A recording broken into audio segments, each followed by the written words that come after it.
Assalamualaikum warahmatullahi wabarakatuh. Selamat pagi anak-anak. Bagaimana kabarnya? Semoga anak-anak beserta keluarga dilindungi Allah Subhanahu wa taala. Untuk pagi ini kita akan mempelajari tentang hukum bacaan qalqalah. Yang akan kita pelajari hari ini, 1. Pengertian qalqalah.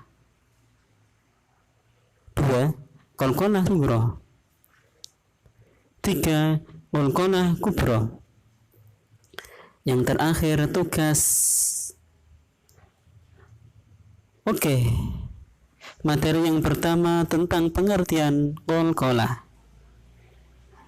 Qalqalah menurut bahasa artinya pantulan suara. Sedangkan qalqalah menurut istilah dalam ilmu tajwid adalah pantulan suara dari salah satu huruf qalqalah yang berjumlah 5. Huruf qalqalah yaitu qaf, ta, dal, jim, dan ba. Agar kalian lebih mudah mengingatnya, kamu dapat membacanya baju di toko. Ba untuk huruf ba, ju itu untuk huruf jim, di itu huruf dal, to itu huruf to, dan ko itu huruf qaf. Hukum bacaan qalqalah itu dibagi menjadi 2 macam. 1. Qalqalah sughra dan 2. Qalqalah kubra. Itulah macam-macam qalqalah.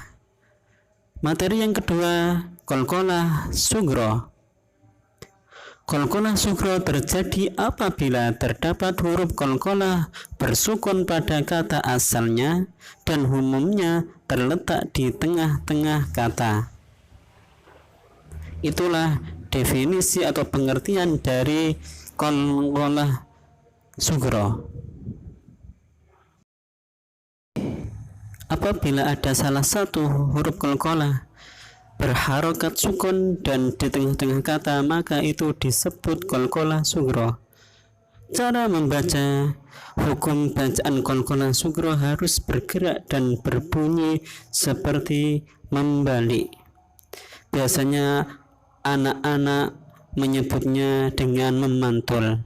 Kemudian materi yang ketiga, qalqalah kubra. Qalqalah kubra terjadi apabila terdapat huruf qalqalah bersukun bukan pada kata asalnya. Huruf itu mati karena dihentikan atau wakaf dan umumnya terletak di akhir kata. Itulah definisi qalqalah kubra. Jadi ada huruf qalqalah bersukun tapi sukunnya itu tidak asli karena diwakafkan. Cara membaca hukum bacaan qalqalah kubra harus lebih jelas dan lebih berkumandang dari qalqalah sughra. Selanjutnya contoh hukum bacaan qalqalah. Perlu diingat qalqalah sughra. Sebagai contoh, ya fa'ma'una, pokoknya berharokat sukun dan di tengah kalimat membacanya ya fa'ma'una. Jadi ya fa'ma'una. Kedua contoh, ya ba'una, ada ba berharokat sukun. Yang ketiga, ya ja'aluna, jim bersukun dan di tengah-tengah kata. Itulah contoh dari qalqalah sughra. Kemudian contoh dari qalqalah kubra yaitu ahadun. Cara membacanya ahad. Jadi sukunnya tidak asli, akan tetapi karena diberhentikan atau diwakafkan. Ahadun dibaca ahad. Yang kedua wathariq, wathariqi dibaca wathariq. Itu sukunnya qaf tidak asli, akan tetapi diwakafkan. Yang ketiga dzatil buruj. Nah, ini ada huruf jim di akhir kalimah dan berharokat dan bersukun, akan tetapi sukunnya karena diwakafkan. Cara membaca qalqalah kubro itu lebih jelas dan berkumandang dibanding qalqalah sugro.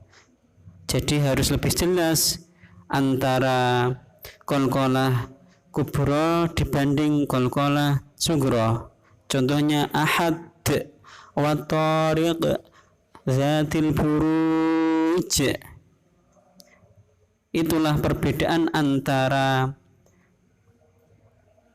bacaan qalqalah sugro dan qalqalah kubro. Itulah materi pagi hari ini tentang bacaan-bacaan qalqalah. Dan yang terakhir, tugas anak-anak.